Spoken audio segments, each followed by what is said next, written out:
Welcome to the podcast. Today we're joined by Peter Boström from NIC. It's great to have you with us, Peter. Why don't we just start by you telling us a little bit about yourself and maybe a little bit about NIC. I'm happy to be here and thank you for inviting me.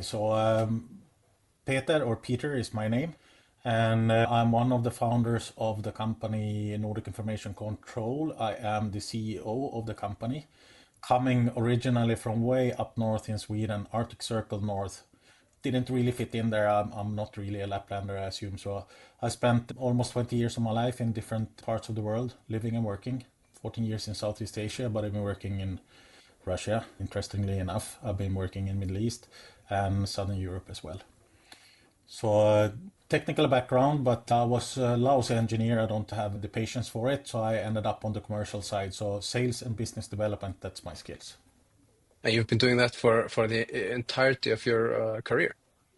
Almost. I used to be a long time ago, back in the days when I had hair on my head. I was an officer in the Swedish Army, officer in technical duty, telecommunications. So I'm an educated telecommunications engineer from school and from the military.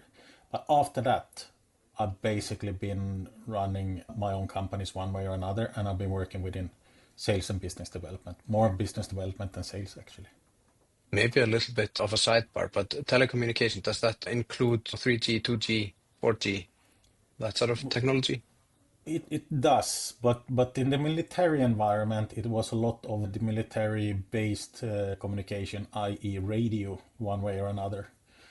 So we had very advanced radios that at the point in time jumped frequencies 200 times a second and so on and so forth.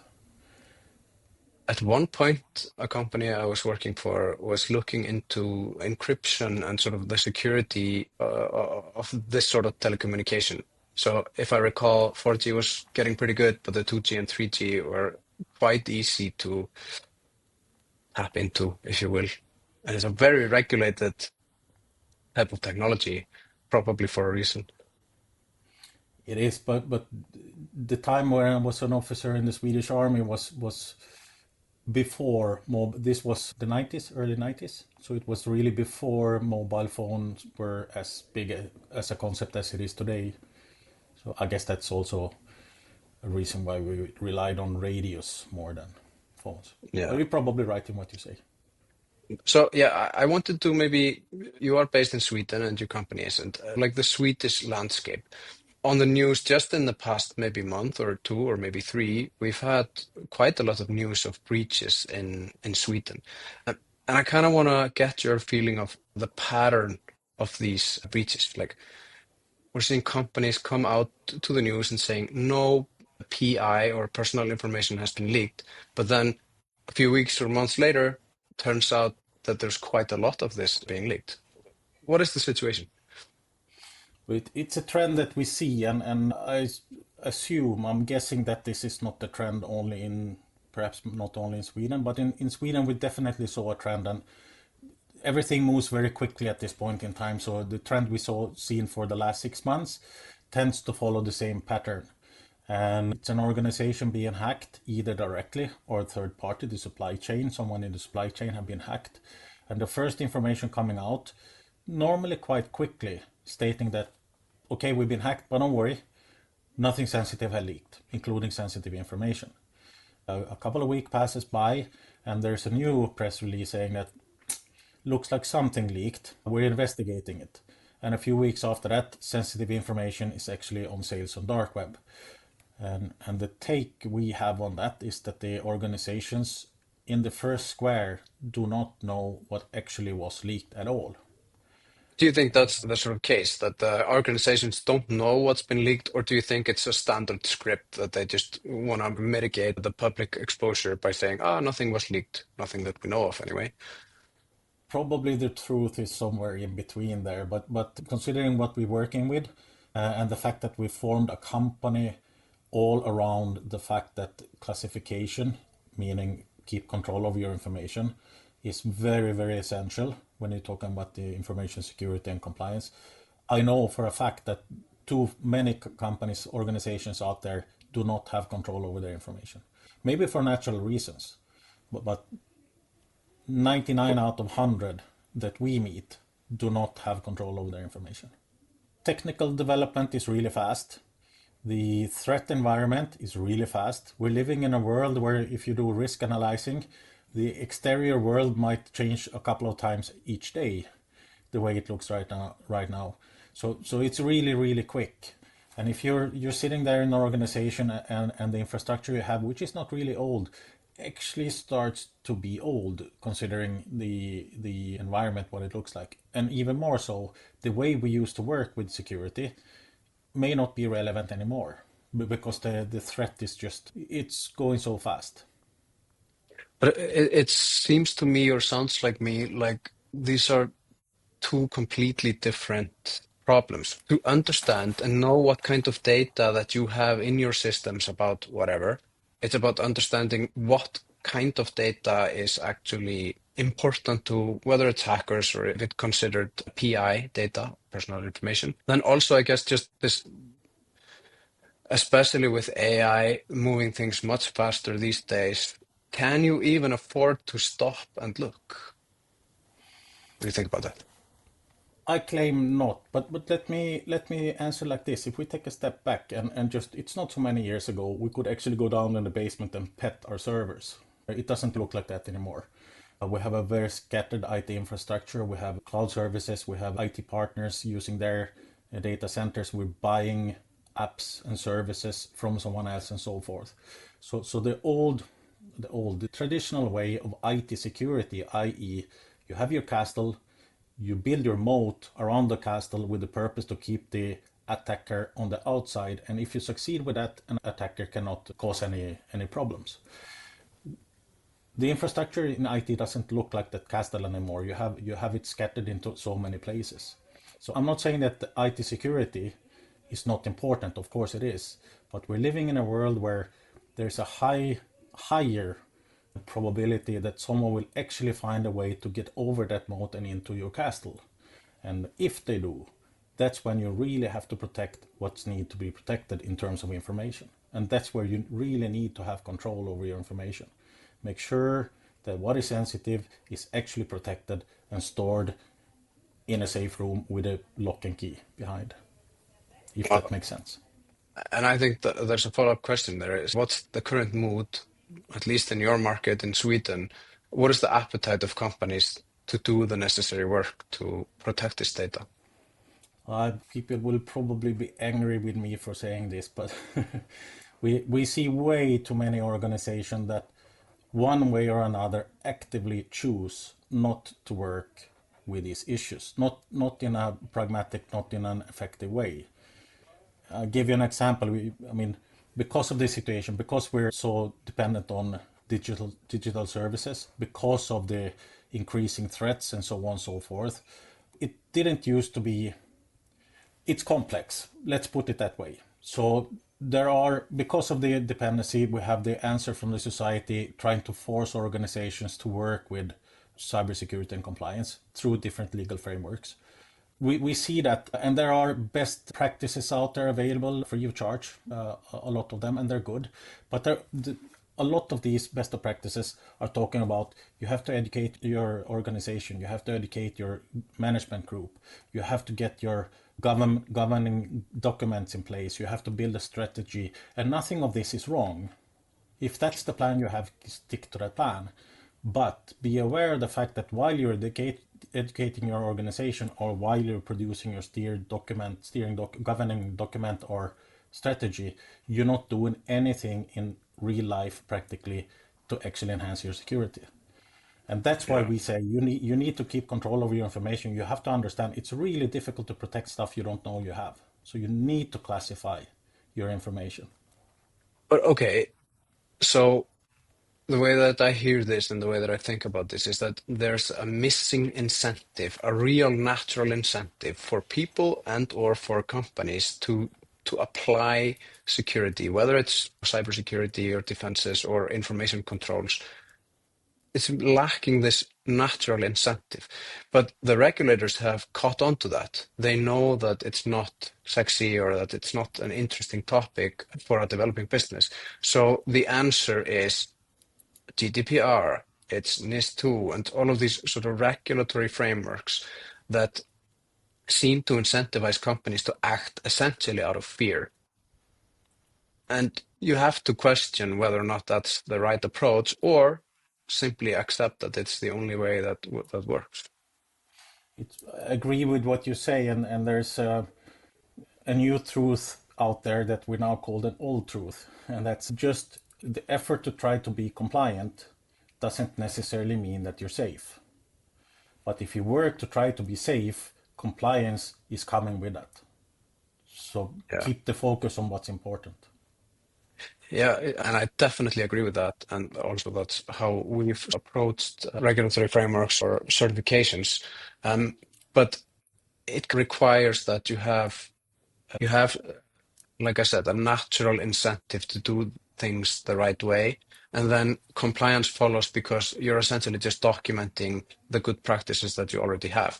But if you start at the other end and you say, we need a certification or we need this compliance type of thing, then you're applying it retroactively in the wrong way, I think, or at least from the wrong place in your heart. Agree, and it's not unusual that we're sitting and talking to an organization that basically, at least between the lines, says, please help us to tick the box compliant with least minimum efforts. And if you're thinking about security and compliance as only security and compliance, then we become an insurance company. It's good if it happened. If it didn't happen, then it was unnecessary. So we're trying hard to find other incentives as well. So, for instance, if you keep control of your information, if you really know what you have and what is relevant and what is sensitive information, you will also be able to stop processing information that you no longer need, irrelevant data. And it's a very big difference between organization and organization from our experience. It can be a very big difference from a system to another system within the same organization. But a benchmark with the customers we have today is that about a third of the information they have is no longer in use. And if you stop treating that, storage is one thing, but you're taking backups, you have protective measures, you have all that stuff. You maybe migrate an old on-prem environment to a new modern IT infrastructure, and you cater for bringing all the information you had on the old environment with you. There is money to be saved. And if you have that approach, we tend to get through in a better way. You cannot take everyone, you cannot say that everyone is acting this way, but if I'm going to take an average on the market from what we see, this is a lot of the time the situation. Okay, so I'm going to segue into, so NIC stands for Nordic Information Control. Am I right?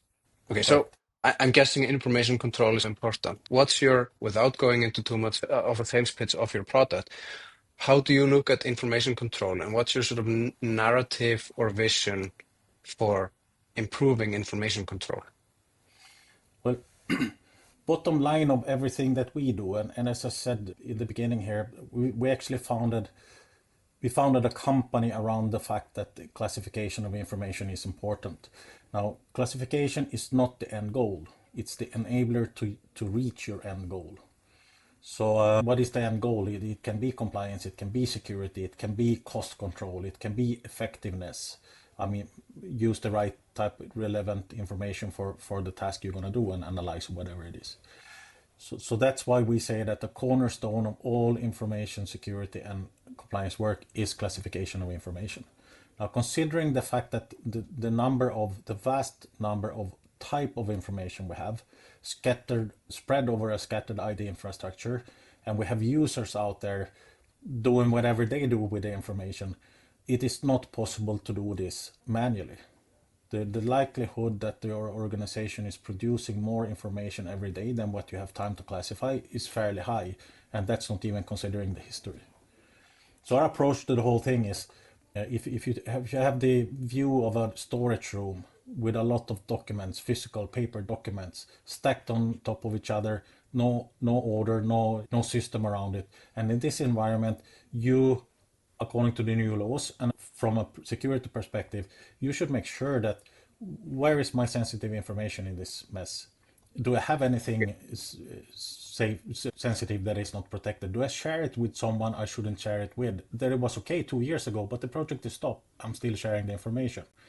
It's But not you possible in that actually, environment.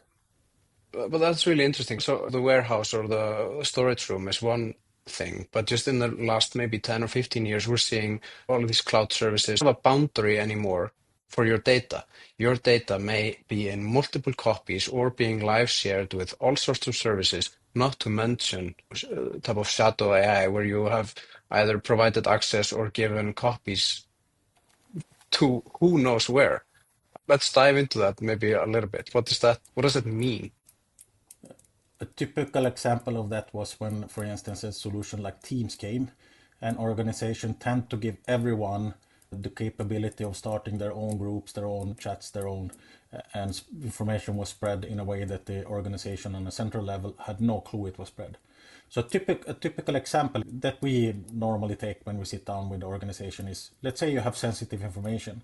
You save it in a system which is purposely built to protect this type of sensitive information. It's secure, it's safe. You have full control over who can access it. You have full control that it's relevant information. But someone sooner or later will open a document in Word, edit it, or maybe copy it to create a new document. They will save it in the same system again, but you will have a trace in Word, i.e. Microsoft 365 in that case. Maybe you email this because you need external legal help or it's contractual details that you need to agree with a partner or a customer. It doesn't even have to be complete information, it can be part of that information. You sit on internal meeting in Teams if that's the solution you choose, and you turn on your own AI because we decided to be effective in this organization, so we're using AI.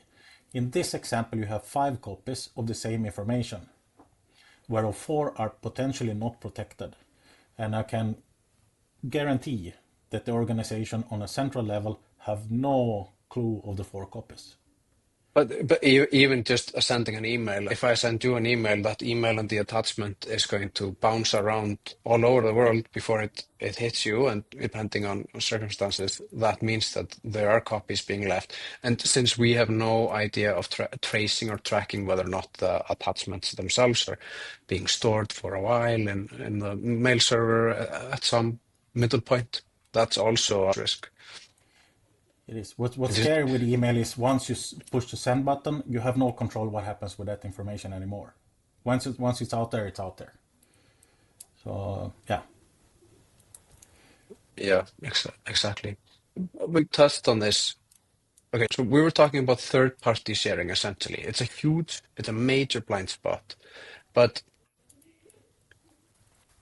a question could be, do companies, do any companies actually know who they're sharing their data with at this granularity? And you've already said no, but even just the data that they have, just the first level of sharing, do they actually know? well, Can they know? I'm sure you have organization who who actually put a lot of efforts and resources into this. So I'm sure you have organization that does. It's just that during the years we existed as a company, we never met one. It doesn't mean that there is no one. Of course there are, but in general terms, not in a good. It's not on a good level. If you let me, I can take an example of. You were talking about the incidents that happened in the Swedish market the last half year. A lot of them are third party supply chain. Someone in the supply chain have been hacked and not the organization itself. And whether there's a real famous one, it's a system called Miljödata. I don't want to throw Miljödata under the bus because I honestly don't know if they did a good or a bad job. But I do know that they had customers who had no clue what information they shared with Miljödata. And I know they had customers who shared sensitive information with Miljödata that shouldn't have been shared. And I know for a fact that Miljödata had customers who shared sensitive information unprotected. And the proof of that is that sensitive information is now on sales on dark web. If it would have been protected, if it would have been not shared in the first place, if it wasn't necessary, then it wouldn't have been for sales on dark web. So what I'm saying is classification and doing that kind of groundwork will not prevent the attack from happening, but the consequence of the attack will be minimized or in a perfect world eliminated. Yeah, and I think that's interesting. I hear quite often when we're talking about personal information leaking to the dark web or anywhere, people often say something like, I don't care, I have got nothing to hide. But that's not really the way it works, because it's not what you have to hide, it's more about what you have to lose. And since I come from a background of offensive security, we've seen people that have just simply lost control of their Gmail account and therefore their photos. To them, it feels like their life has been taken away to a degree. So there is, even if you may not understand the potential ramifications of your personal information leaking, it's not about hiding it. It's about what somebody could do with it to cause damage. And with geopolitical situation being what it is, some of these hacker groups, which are definitely very capable, they have a much stronger incentive now in like war times to act and cause damage anywhere and everywhere, just to cause havoc. So So I agree. It's interesting that you say that because when I talk to my old friends I grew up with, way up on the Arctic Circle, when most of them strongly question my choice of my line of work because they have exactly that stance. I don't care. Use my information if you want to. But it's a proof that, in my eyes, it's a proof that the development is going really, really quick, and these people simply don't understand what is possible to do once you get a hold of certain type of information of you. Geolocation is one of those. I can think is personally, I think geolocation. If geolocation ends up in the wrong hands, it can be used in a not so good way. yeah, absolutely. I used to do some consulting work for an organization that was helping refugees in Africa. And the way that they were looking at personal information was really, I think, advanced for its time, because refugees were such a, what do you call it? They're such a sensitive group about their location, their phone numbers, their any kind of locating type of data could be a threat to either their lives or their families, which were maybe not in a refugee state. So the way that they looked at the type of data being shared or being used in the applications was essentially at the level that regulatory bodies are trying to get us to here in Europe. So I think that's actually really interesting.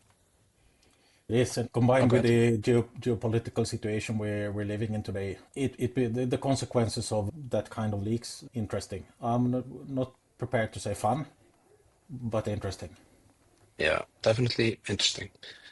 Without going into too much sales again, so we at Aftra, we're more on the offensive and external security side of things. How do you think that plays with information control?